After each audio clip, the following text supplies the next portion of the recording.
welcome you to today's session. So let's just get set up in here. I'm going to make sure that you guys can see me and hear me on YouTube. And I want to welcome you all. It's a crazy time. A lot of people are really nervous about everything that's going on.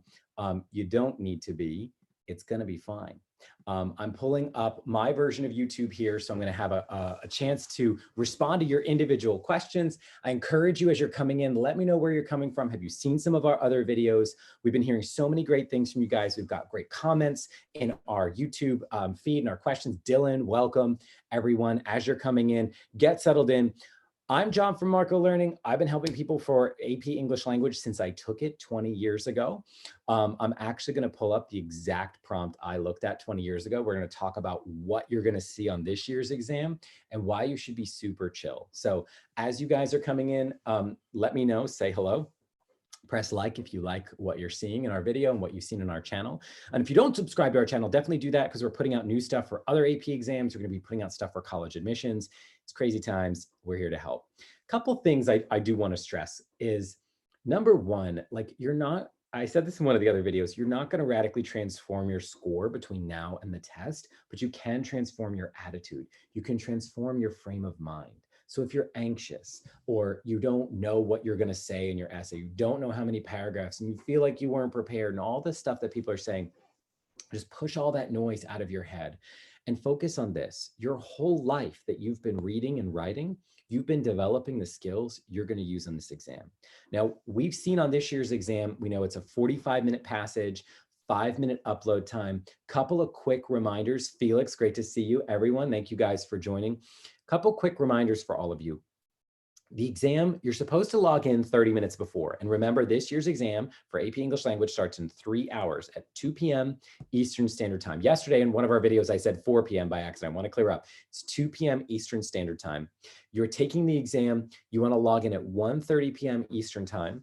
And I know some of you are taking it at weird hours. You take, you set it, get into the program, you get situated, and you kind of sit there for a little while, which is crazy. But you're taking this, you're kind of getting established in the room, and then you go in and you are basically focusing on just getting your mind at ease, because when the exam begins exactly at 2 p.m. Eastern, you will have 45 minutes. Then the little timer will set off a 5-minute reminder to submit. Once that 5-minute timer begins, we strongly advise you to submit. We had some students at Marco Learning who wrote in who said, hey, I waited till the last second. It ended up causing trouble for me. If you're giving advice to people, tell them definitely submit as soon as they possibly can. Great to see you, Eric. Let's see, no one's crying, Avery. You do not need to cry. You can totally do this, okay? Couple other things about this year's exam. There's no line numbers. There will be, if they do what they did on AP English Lit, we may see as many as 15 different prompts. So it'll be all over the place. It's not worth it cheating. You're gonna get a passage of 600 to 800 words.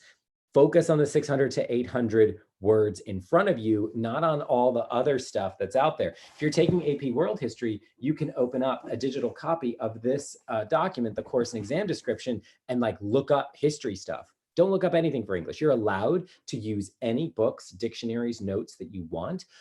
You're allowed to say, hey, I don't understand this word. I'll look it up in a dictionary. I think that that's a distraction. So don't let any of that get in your way. And there's a really good question here.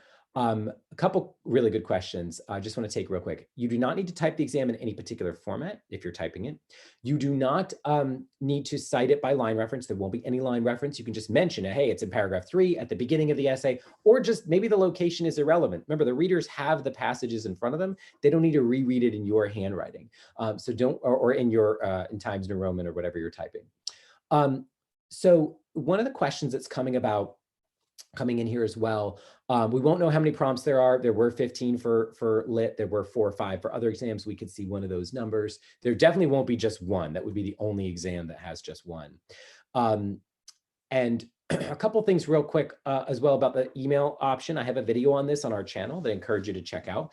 But the email option's only as a backup, and it will be a unique email address that will be just for you to send your response to if you can't send your regular one. And you'll have 10 minutes to attach a document, not copy and paste it, to attach a document and submit that.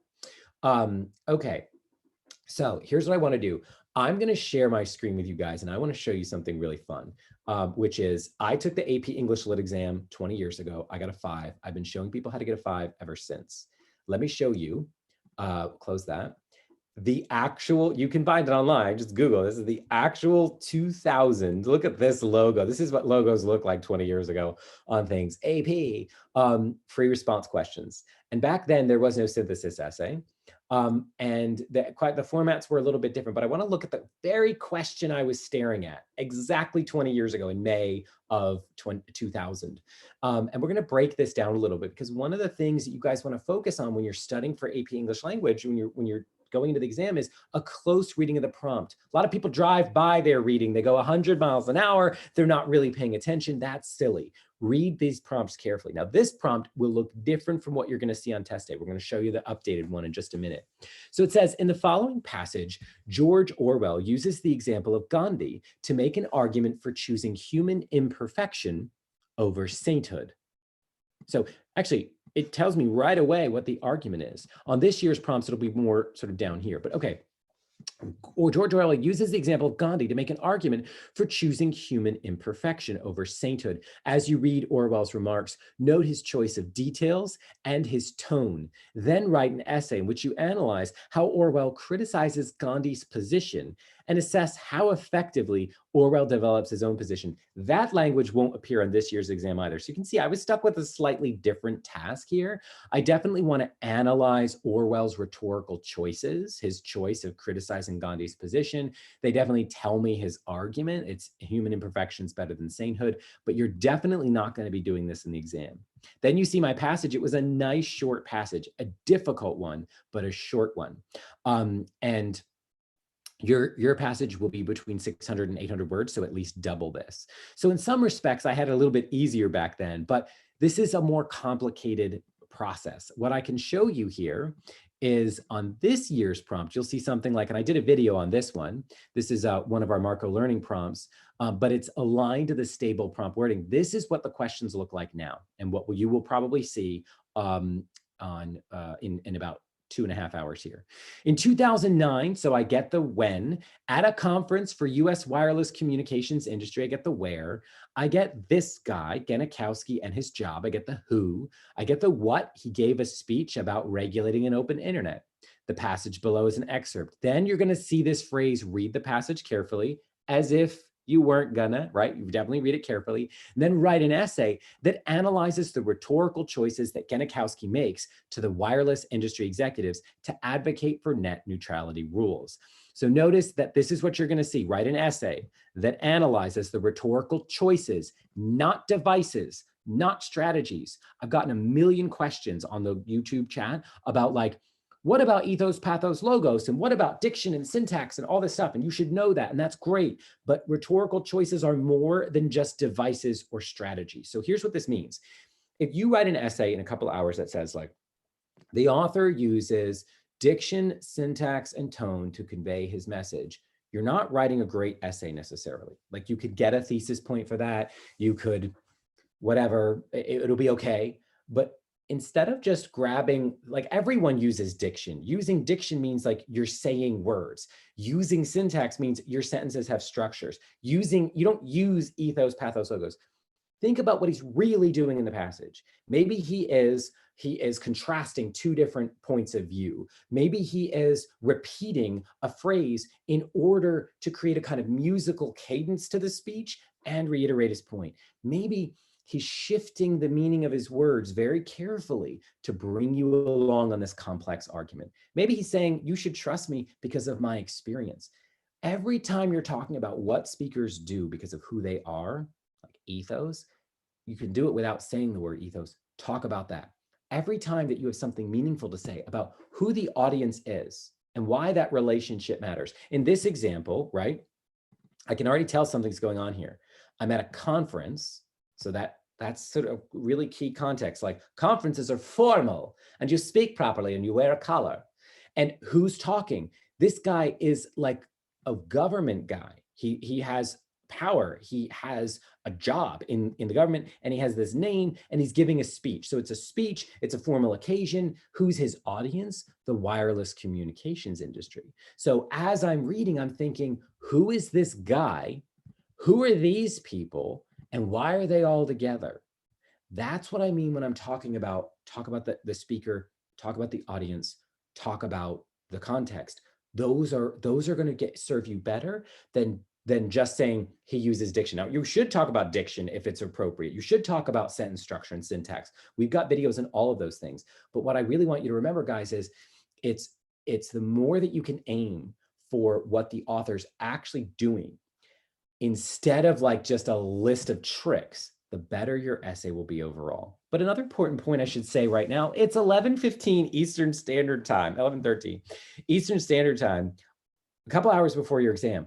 Don't change dramatic course from what you've done. You can only write the essay that you can write. And what you should commit to right now is very calmly saying, I'm just going to go in there and do the best that I can do. I'm not going to do what guy in the collar at Marco Learning says. I'm not going to like obsess over every piece of advice my teacher got or I got on YouTube. That can crowd out your thinking. So clear your mind and focus very specifically on who you are as a reader and a writer. You've been doing this your whole life. Your whole life has been a preparation for this little moment. And you know what, guys? Fun fact, this exam is low stakes. I get emotions are running high. People are worried about tech problems. People are worried about everything. But you know what? Like your whole future does not depend on your performance between 2 p.m. and 2:45 p.m. Eastern Standard Time, right? The AP exams are a really great thing. I hope everyone who's watching this, there's almost 300 of you in here. I hope all of you guys do well in this exam. I hope all of you thrive, but you don't need to be perfect to get a great score, and you don't need a perfect score to get where you want to go in life. I got a 5 on AP English language. I got 4s on some other exams, right? Like it's okay.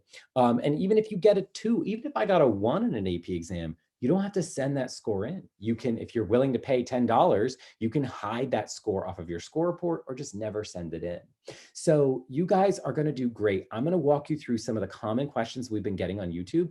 I do just want to say something here to all the wonderful people who've joined. If you like this video, if you like our channel, go ahead, subscribe to our channel, and let me know your questions. I can't get to all of them because there's so many good questions here, but I'm going to try to answer a bunch that I can, and definitely leave comments on there. And also, I'm going to be going live on Instagram after this. So right at noon, we're going to do like a little therapy session to get ready for the test. And then I'm going to send you guys off into the brave world of the AP Lang test.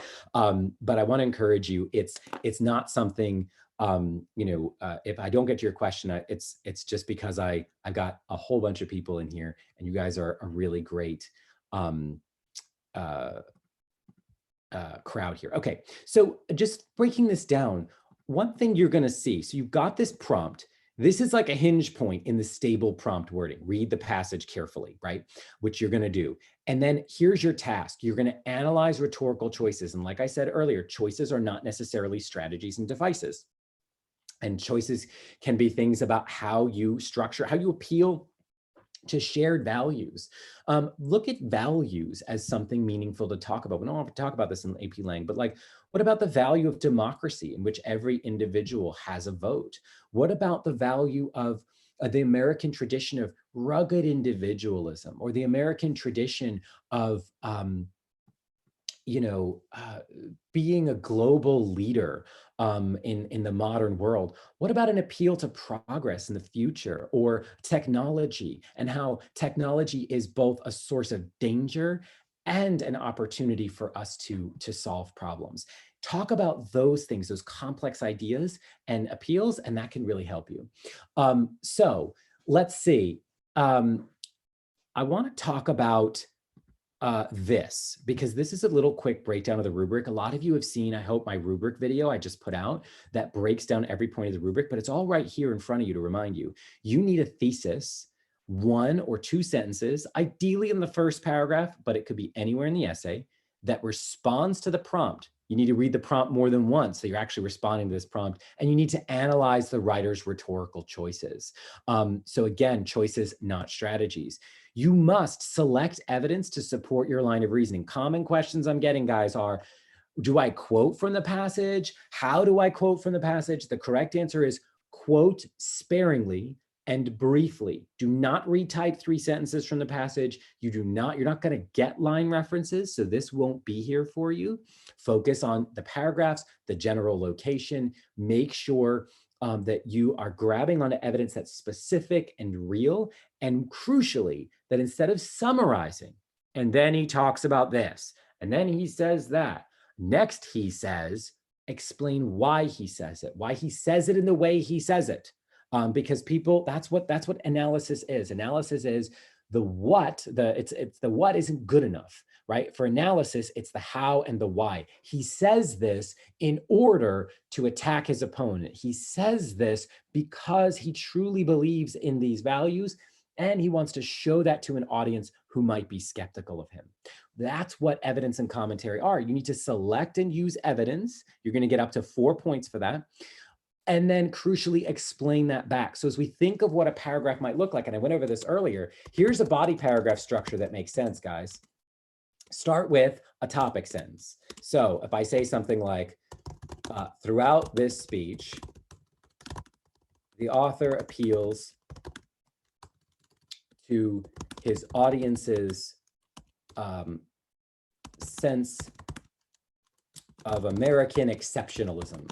Okay, that's, oops, can't spell American right. Okay, so that's what I'm going to talk about, his sense of American exceptionalism. I could say, then immediately get to my specific evidence. So I have topic sentence right here, and I'll add this in as a comment. So this is my topic sentence. Then I grab evidence. And this is not from this particular speech, but just in general. So I could say, in the second paragraph, he cites examples such as the American space program and the American intervention in the former Yugoslavia in order to ...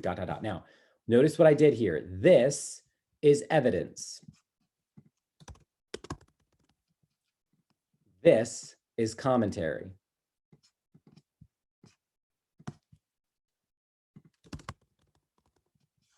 So, topic sentence, and I'll just make this nice and clear for us all.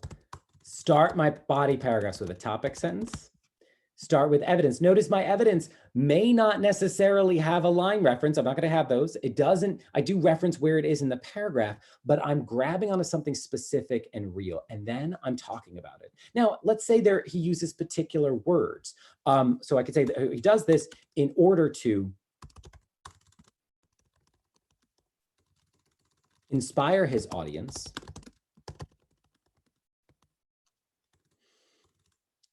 and relate his argument to a grand tradition of American exceptionalism.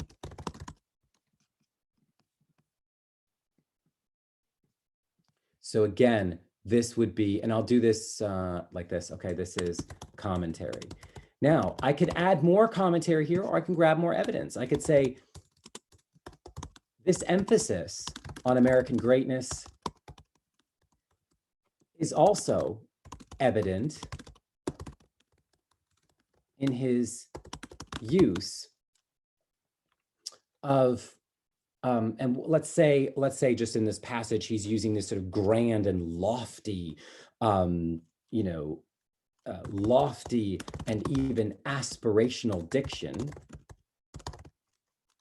including quote, and here's where I could grab a little part of whatever that passage is, something along the lines of our better angels and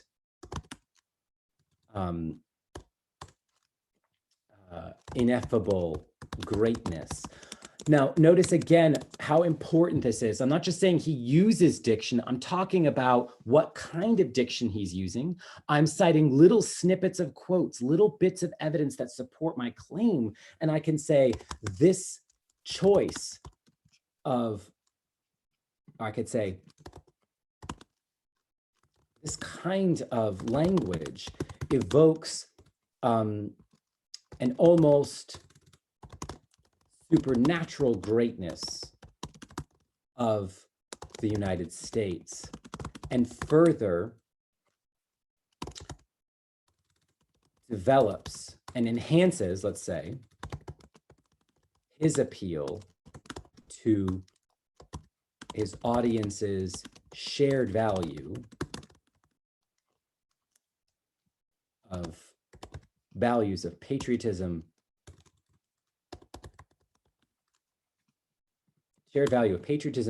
and optimistic, forward-looking perspective. Okay, or whatever. I'm just making stuff up here. But here's the thing. This is more evidence. And I realize this is confusing. So what I'm going to do, guys, real quick, is I'm going to, I'll set it up like this with colors. So you can kind of just see, this is not how you have to do it. It's just one way that is helping me. So this is my topic sentence. This is my evidence. And I'll do this in blue.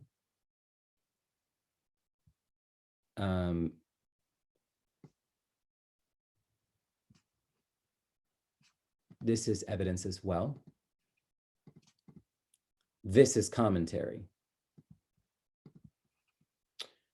And so you see how I'm doing this over and over again. This is a very good start to a body paragraph that lays out what I'm doing in the topic sentence at the front, adds in specific evidence with a quote or with a quote here or without a quote here, and then uses phrases like in order to. Those are my money phrases that really get this point. This kind of language does something. Not he says it, it evokes. It's not he does it because he wants to, he does it in order to. And this is my attempt in a body paragraph to show that my evidence in blue is related to my thesis, which is what yellow and green are doing here. And red are those really important words that do that. Now, there's so many great questions coming in the chat. I've got 600 people in this room. Thank you all for joining us. And thank you guys, you are new subscribers to the Marco Learning channel, people who've been watching and commenting on our videos. I want to take a moment, just kind of glance at some of these questions, see if I can respond to them.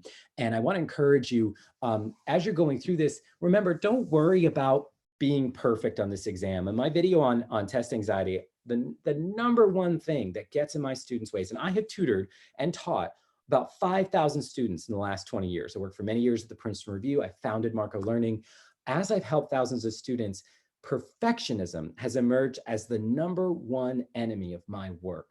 If I could get you all to just let go of needing to be perfect, of needing to write this beautiful final draft, of needing to meet some artificial standard that you made up in your head, if I could get you to let go of that, you're going to go into the exam much better, much more confident. So I really want to encourage you guys, don't write a great essay that is the greatest thing you've ever written. Don't write an essay for publication. Write an essay that gets the job done, that has a thesis that answers the question, that has abundant evidence, that ties that evidence back into the prompt and finishes strong. You do not need a certain number of paragraphs. You do not need a certain number of quotes. You don't need to follow all the fake artificial rules and noise in your head. You need a thesis, you need good relevant evidence, and you need to tie that back into your prompt. Do that and you're going to be successful. Now, I've got so many questions coming in here.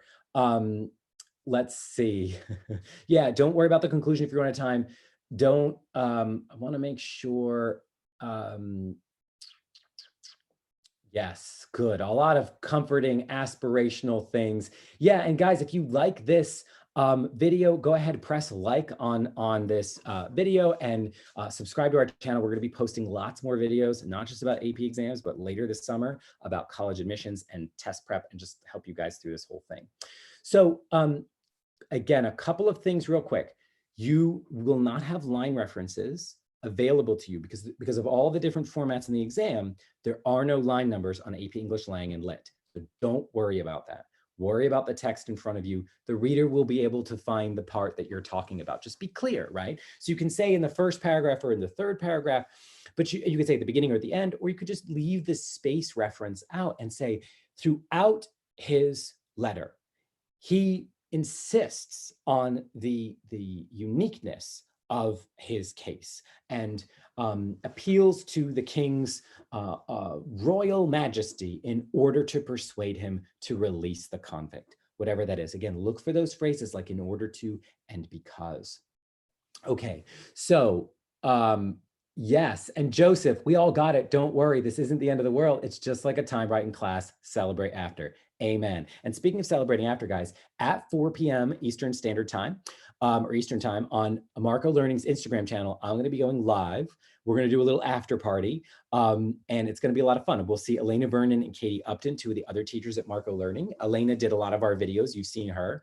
And she, oh, some of you have micro after Lang. Yikes.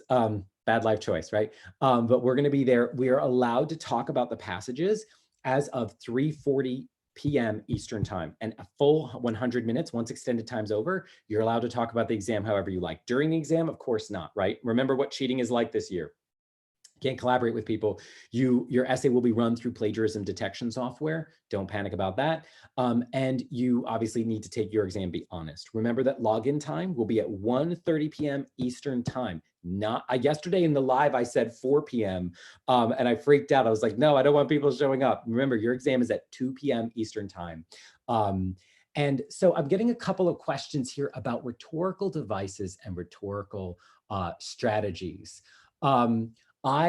Did not, let's see, a couple things. Yeah, so a couple things about rhetorical devices and strategies.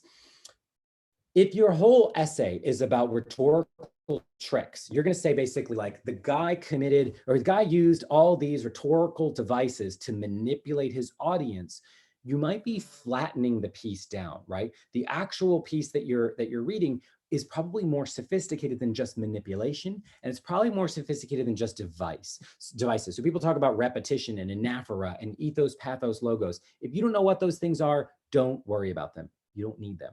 Another thing, guys, if you have not yet, go to our website, and I'll show you real quick. I'm going to show you our study pack for this, because this could be really useful to just have as something next to you while you're taking the exam. It's an open book, open note test. So just go to Marco Learning and click on study guides. And in our study guides section, right, this AP Lang pack is super valuable. Inside, we've got resources for the rhetorical situation and rhetorical devices. And let me just real quick pull this up. And go ahead, you can download that, you can have it with you. I'll show you what's inside of it. And this is just free for anyone, just go. So this just breaks down your formatting. Again, the exam is at 2 p.m. today, Wednesday, May 20th. If you run into technical problems, remember you have an email backup that lasts for 10 minutes during the 10-minute window after the exam, only as a backup if you've had failed submissions, and you post that. And then if you do have some problems, you fill out the makeup request form, and you can take the exam on Friday, June 5th at 12 p.m. Eastern. We have a little thing that breaks down the format, just to remind you. And then we have this. This is really great for like rhetorical devices, how to talk about the main idea, purpose, and tone. How to talk about this rhetorical triangle. A lot of you guys have seen this. If you are talking about any of the things on my screen right now, you're talking about good things. Who is this speaker and why is she talking? Is she the former Secretary of State? Is she a queen? Is she just an ordinary citizen? What do I know about her, and why might that affect the way that she talks? What kind of authority or expertise does she have? Does she have none? And that's why she has to talk about it. Who is this audience? Is this a large crowd of 10,000 people, or is it a private letter? If you're talking about who the audience is, you're on the right track.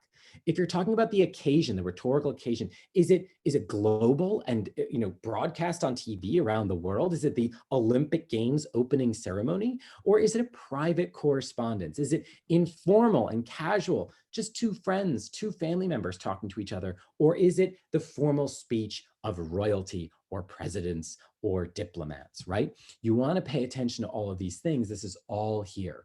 And so this is really helpful. A couple other things.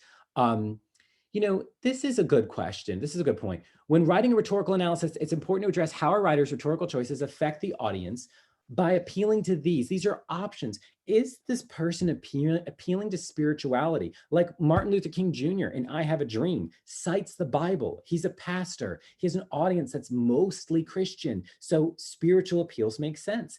Is it a psychological appeal? An appeal, if you're talking to me, I'm living through we're all living through this moment right now in history, this pandemic. My first 2 weeks of college at NYU, week 2 was September 11th.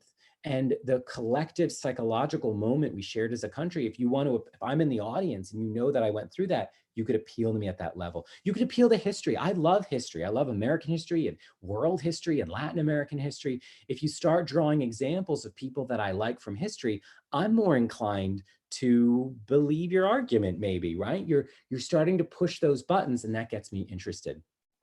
So, or maybe there's a political value about democracy or freedom or equality, right? Americans believe in liberty. Americans believe in equality. How do you appeal to your audience by bringing those things out? So let's see. And here we have some examples of good analysis versus bad. I'm not going to go through those. We have a whole study guide about diction, right? People don't know how to talk about words. And so we give you some words you can use, and you're welcome to use these, right? You're welcome to talk about informal speech or a highly obscure specific language or grotesque things. Like you can gross people out in your speech to make them care about your argument. If I'm trying to persuade you about the importance of the environment, I could give you some scary, gross out kind of anecdotes. I could pile up statistics, right? We talk about things that qualify, that limit what you're saying. Why do I keep saying your exam could look like this, or it may look like that, or perhaps maybe I'm doing that to make a specific kind of argument. What about language, right? First, always, never, must. Why is that person using this absolute, strong, certain language? All of that is here in this guide as well. We have an example where we break down a speech. You want to probably skip over that for this, but guys, this is a question we're getting tons of questions about. How do I use my timing? And here's how we recommend you use your timing. About 12 minutes or so. There's no right answer, right? You do you. You can't be me or somebody else or your teacher or your friend during this exam. You can only be yourself. So you want to make sure that you write the essay that works with your time frame, but don't spend 29 minutes reading and planning. You're gonna run out of time writing. And don't breeze by this. A lot of people rush, and they really end up wondering, like, what do I do to get myself? They like, what do I write about, right? If you spend 6 minutes reading and planning, you're not going to have enough time to overhear. You won't have invested the right time to have something to say. Now, getting tons of questions in the chat, which is questions about like rhetorical devices. Here are common rhetorical choices. And notice we did not do necessarily ethos, pathos, logos. We talk about it on this guide, and you can talk about it in your exam, but what about the structure? How do you juxtapose, put two things next to each other, or create a parallel structure, or repeat things? What about alluding to the Declaration of Independence with life, liberty, and the pursuit of happiness, or biblical ideals, or saying something ironically, saying something out of that you don't literally mean, or pulling up imagery of, Lady Liberty.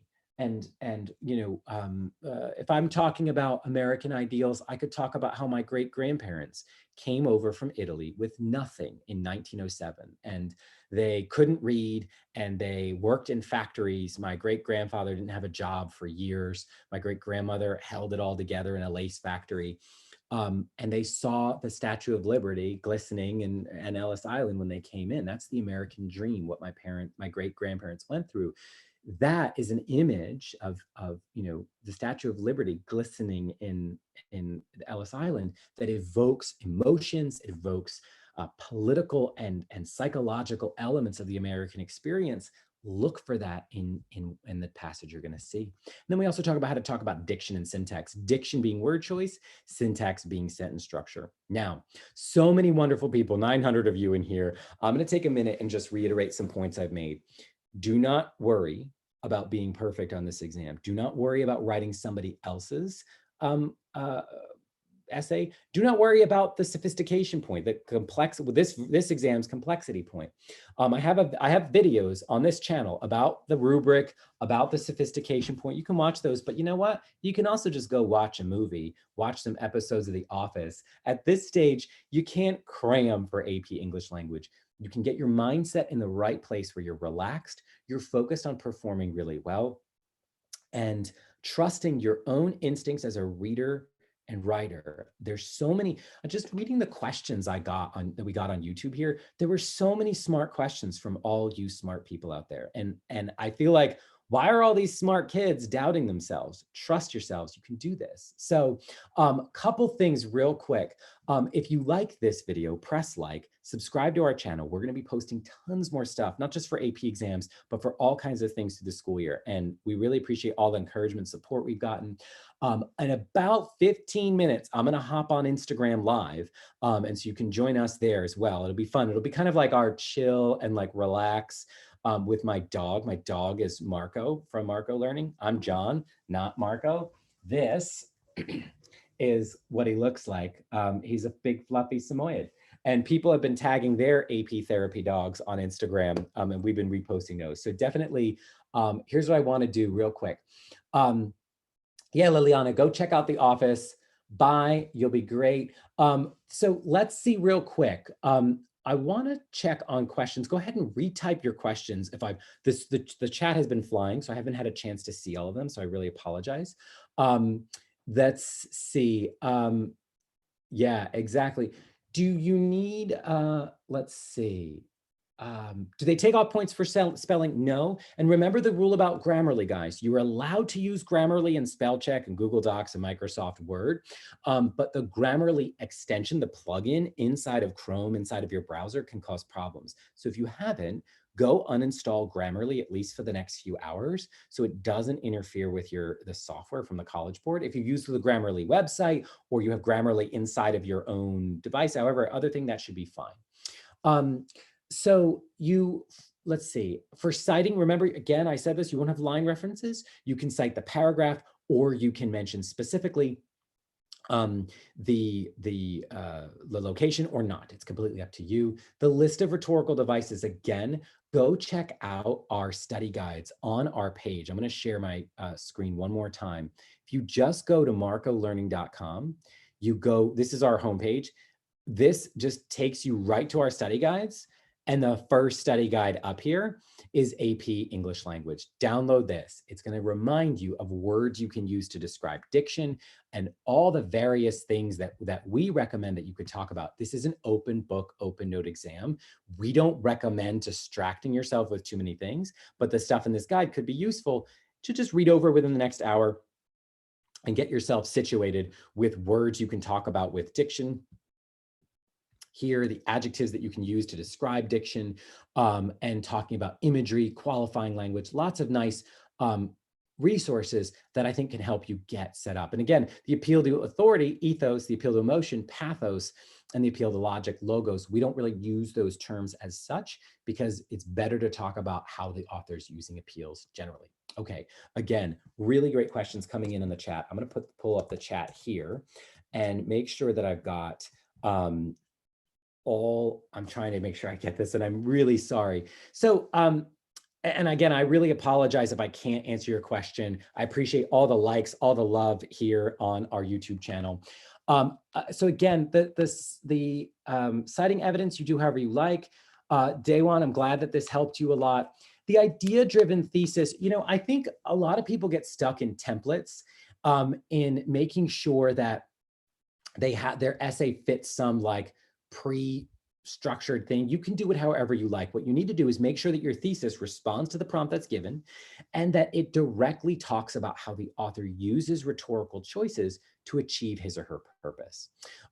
So one question I got here is, if I wanted to incorporate the idea of diction into my emotional appeal, should I keep separate conclusion or combine them? You can do it either way. A lot of you guys are looking for the formula, like what's the one thing I need to do to like get a thesis that fits the correct format, or how many paragraphs should I have?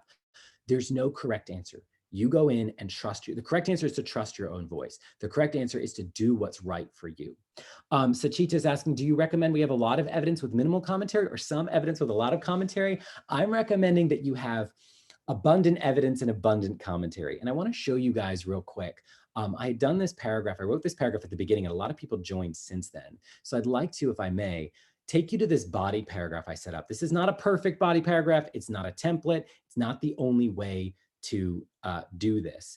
What you need to do is make sure that you, in your paragraphs, are tying your content back to your argument. That's what this topic sentence is doing, right?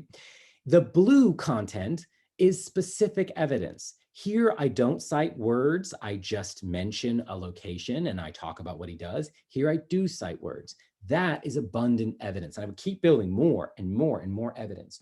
Crucially, though, just dropping evidence and just summarizing is not going to help you. You want to connect it to your argument in order to do the green commentary.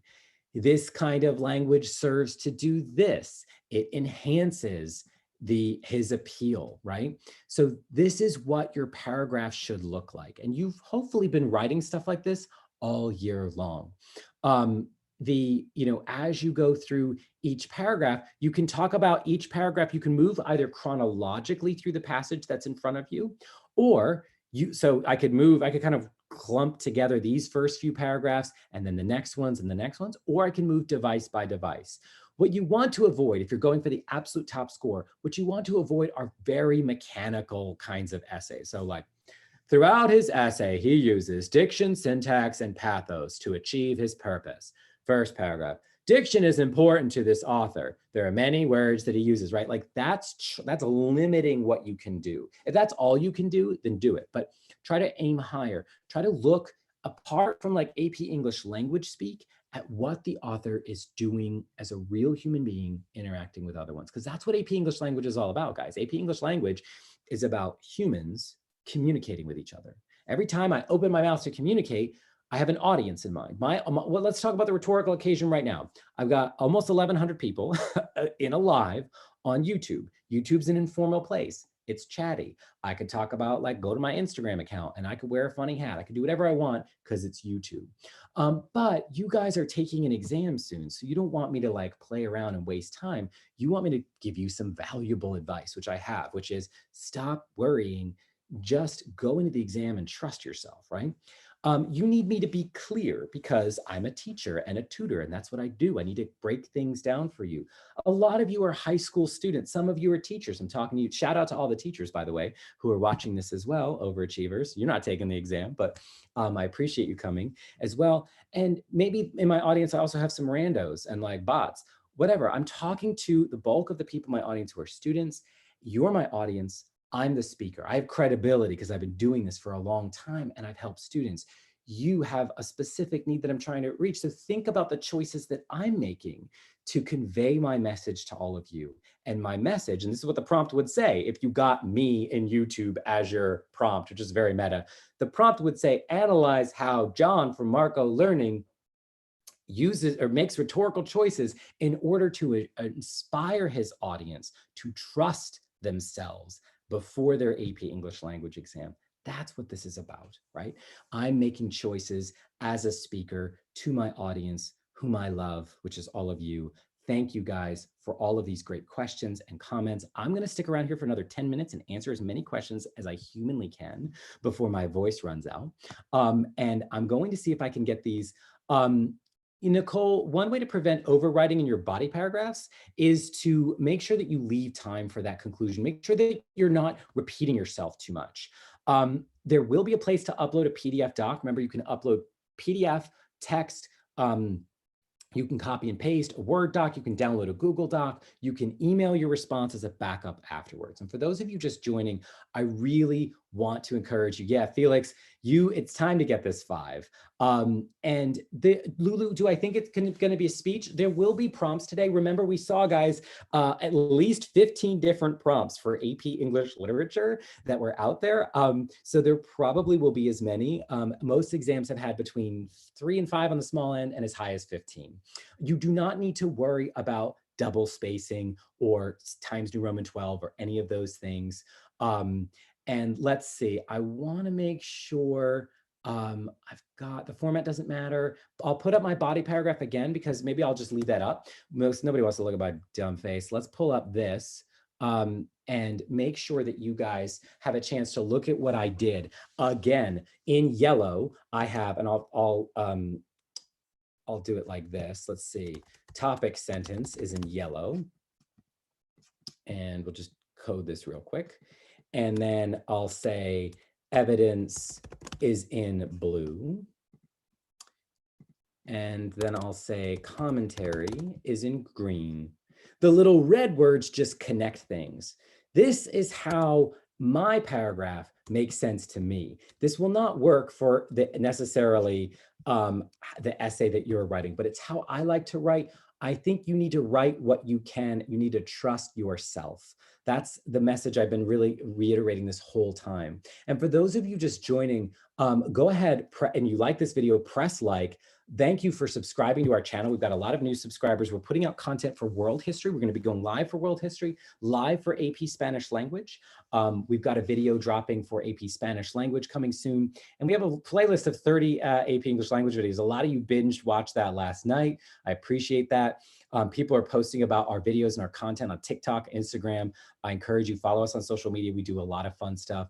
In about 5 minutes, I'm going to wrap this up and head over to Instagram Live, and we're going to do a little group therapy session. So we're just at Marco Learning. Okay, a couple things real quick. Let's see, use your reading. Yeah, Colson's asking a really good question. Should there be more than one sense of commentary? Yes, there should be plenty more commentary in here. You could add another whole green sentence. You could add more examples. You could add another blue and green. This is not a blueprint for a perfect body paragraph. It's how I write body paragraphs. You should think about, okay, am I being clear about what this paragraph's about? Am I citing specific evidence? And then am I talking about it? You can add another whole sentence at the end that is also like a topic sentence that connects it back in. Thus, in both of these ways, in the examples from history and in this lofty diction, the author draws together his audience to appeal to their shared American values of blah, blah, blah, right? So all of that's correct. If you're getting repetitive, push that away. Don't let that get in your way. Other questions. Should we highlight? No, you should not highlight parts of your essay when you turn it in. And let's see, how long should the whole thing be? I think that's a really good question. Your essay should be as long as you reasonably can write it. I really would set a goal for myself if I were taking this of trying to do at least 4 paragraphs, an intro, at least 2 body paragraphs, and try to get a conclusion. Sometimes when I'm writing like the 3rd body paragraph, like if I have a 5 or 6 paragraph thing, one of them kind of shrivels up and I can't use it. And so I jam it into a conclusion instead. Get creative. If you're typing your response, you can do that in a word processor. Let's see. Guys, definitely, if you have questions about the rubric, check out my rubric video. And in fact, I'm going to go to the channel just to show you this, even though that's very meta on my YouTube channel, to show you my YouTube channel. But I do want you to see how much great stuff is here. And some of these videos are pretty fast. So I'm going to show you 2 things real quick. If you have not already, head over to Marco Learning on our website. Go to marcolearning.com, press on study guides. Right there on the front page, ready? marcolearning.com, study guides, okay? And the first study guide that shows up is our study pack for AP English language. You can have this with you. It's an open book, open note exam. This is yours, it's free, go get it.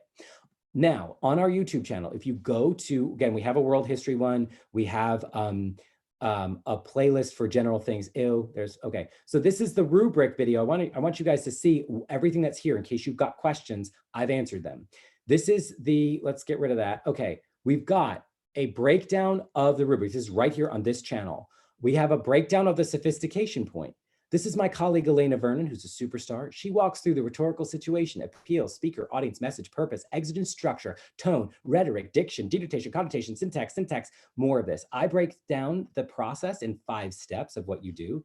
And I write, these are, how many of these? 5 different essays. You don't have time to watch these. If you're going to go anywhere, watch the ones about the rubric and sophistication point, and maybe a couple of the ones that Elena did here that are super short. That will help you get ready. So listen, guess what? Like I said, go watch some videos and chill. Don't watch Marco learning videos. Enough of this nonsense. We love you guys. We have been talking to people on Instagram, DMing us. People have been commenting on our videos, liking our videos. Thank you guys for liking this video. Go chill for a little bit. Log into your exam. Remember, guys, it's 2 p.m. Eastern time. Check your time zone, check your exam. And yesterday's live, I said 4 p.m.